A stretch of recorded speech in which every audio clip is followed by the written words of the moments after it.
Hello and welcome to my kitchen. Today I want to guide you on how to can meat, specifically canned pork, which we absolutely love in our family. I started doing this about a couple years ago and I really was afraid of canning, and so I've learned quite a bit and realized it's actually quite an easy process. And the meat, oh my gosh, it is so tender and juicy when it comes out after the process, and you can store it for a couple years, and it's just an easy quick dinner to grab and pour into a pan and heat up with some onions and garlic and serve to your family. This is all of the things that you will need. I use quart jars and I just get the ball ones. I use them with the wide mouth because honestly it is much easier to scoop the meat out later on than in the small mouth ones. So definitely get the wide mouth. You have to get your lids, and they typically come with them when you first buy the jars, but you have to throw them away once you've used them. So you always want to have extras on hand. You can get a huge stack of them so that when you can the next time, they're readily available. Then you also have to have the screw-on lids, which you can reuse. It's really important that you disinfect all of your jars, even if they're new. You can wash them in hot soapy water or just in the dishwasher, which I did recently, just to get them really clean so that you don't have any contamination in the meat while it's cooking and get you sick, which would just be a really bad thing. You will need some salt. I have canning and pickling salt, and then you will also need, well, you don't need it, but I like to use this, is when you put the meat inside of the can or inside of the jar, you want to make certain that it doesn't contaminate the edge. If you don't have one, it's okay. Once you put the meat and the salt in there, then you just take a wet rag and wipe it clean so that it doesn't get any sort of bacteria when it's done cooking. So, and then I have these suckers to pull out, oopsie, this way, to pull the jars out, but typically I will just let them sit and completely cool off once the canning is done so that I can just reach in and grab them once they are fully cooled. But in case you need to pull them out because you need to do another batch, this is very handy. Then you obviously need your canner. So I have an All-American that I purchased about a year ago, and I love it. It works really well. It has your pressure gauge, and then it has a weight here. So depending on what you are cooking, you want to put a certain amount of number. There's like little numbers on here for, let's see, what is it? 10, 5, 15. So depending on how much pressure you want to let off, this kind of lets the steam out when you need it. So you maintain an equal pressure the whole time that you are cooking. So for the meat, the pork, you can buy store-bought meat. You don't have to have your own source of meat. We do. We raise our own hogs, and so we do have some meat. And what I did to start with is I trimmed off all the excess fat.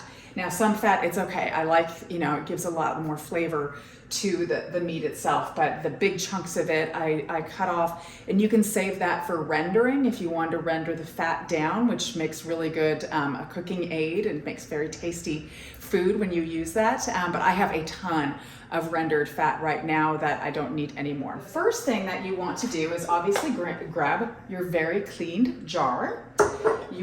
After you've sliced the pieces into chunks like so, okay, so they're easy to go into the jar. I'm gonna put my little handy dandy thing there, and then I'm just gonna put the meat in and fill it about 3/4 of the way up. Okay, so that's about 3/4 of the way full. And after you do that, I'm gonna add the canning salt, but first I'm gonna wash my hands real quick. Next, we'll be taking 1 teaspoonful of the pickling and canning salt and scoop it out and just put it inside of the jar. So then I'm going to take my jar. I am personally going to actually wash off because I just see a little something there. So I'm going to take a damp cloth and just wipe around the edge here. Okay, so it's nice and clean. Then I take my metal lid and I place it on top, and then I take this and I screw it on top of there. And I screw it kind of hand tight. You don't want to go super tight, but just enough where you know that it's going to make a really good seal.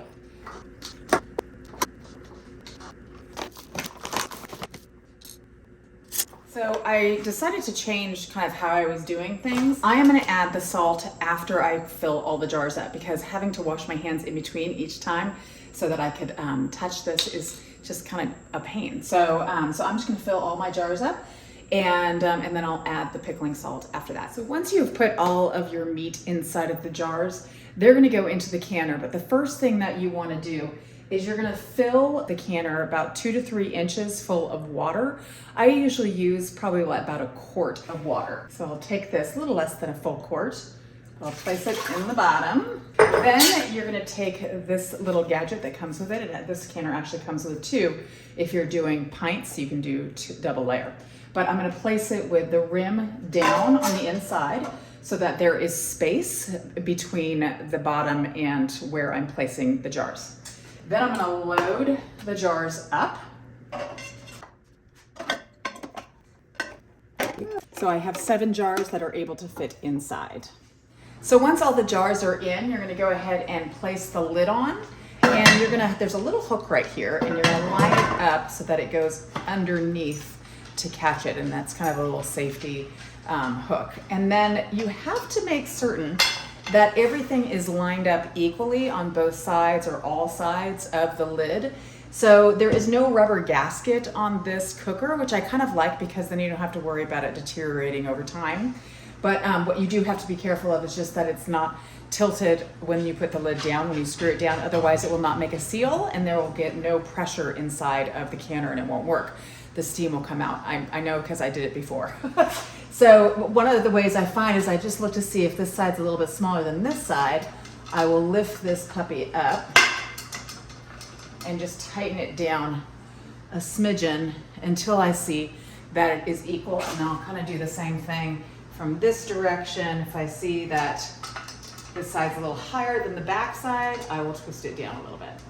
So you just kind of play around with it until it looks like it is all even, get them all twisted on, and then securely put in place before you start the pressure cooker.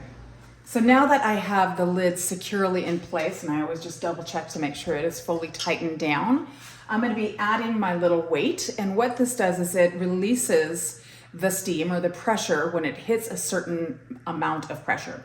So for canning meat at the elevation that we live, which is over 2,000 feet, I am going to put this at 15 pounds. If you were under 1,000 feet elevation, then you would do it at 10 pounds for canned pork or for meat. And then we're going to do this for 90 minutes. So that's how long it cooks for. So let me show you on this little gauge. There are holes along the side here. And then there's little numbers. So there's a 10, here is a 5, and then here is a 15. So that's what I need for today. So I know it's probably hard to see. It's really hard for me to see too, but I'm just gonna set that right on top there.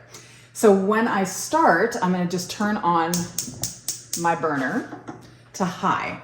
So I wanted the pressure to start working its way up. Right now, it's obviously at no pressure. So once it reaches 15 pounds of pressure, which is where the line would be straight up and down, this puppy will start whistling and letting steam off. At that point, I know it's at 15 pounds. I will come and I will turn the heat down just a little bit, and then I will set my timer for 90 minutes. At that point is when you start your timer. And then I just keep an eye on it. I just make sure that it doesn't go over 15 pounds or under 15 pounds, and you know, let it cook. You just want to make sure it is fully cooked through, because you do not want to get sick from your meat. So with that, we're just going to let this sit, and I'll show you what it looks like once it hits 15 pounds. As you can see, it has hit almost 15 pounds of pressure. That little guy is making some noise every so often. Perfect. The 90-minute timer just went off, so I am going to turn off the heat and let it sit until it goes back down to 0. So it's been a little while since I turned the heat off, and it is now down to 0. So I'm going to take a hot pad, and I'm going to take this little guy off to let the rest of the steam out. And then I'm going to start slowly unscrewing these.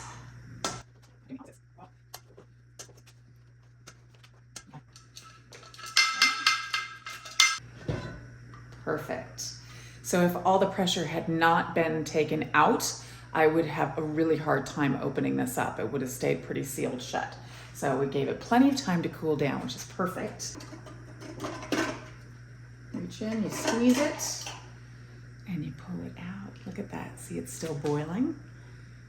So I'm just gonna set them on the counter overnight so they can get nice and cool, and then I will set them in our pantry where they will stay until we eat them, which we're probably gonna eat some tomorrow night.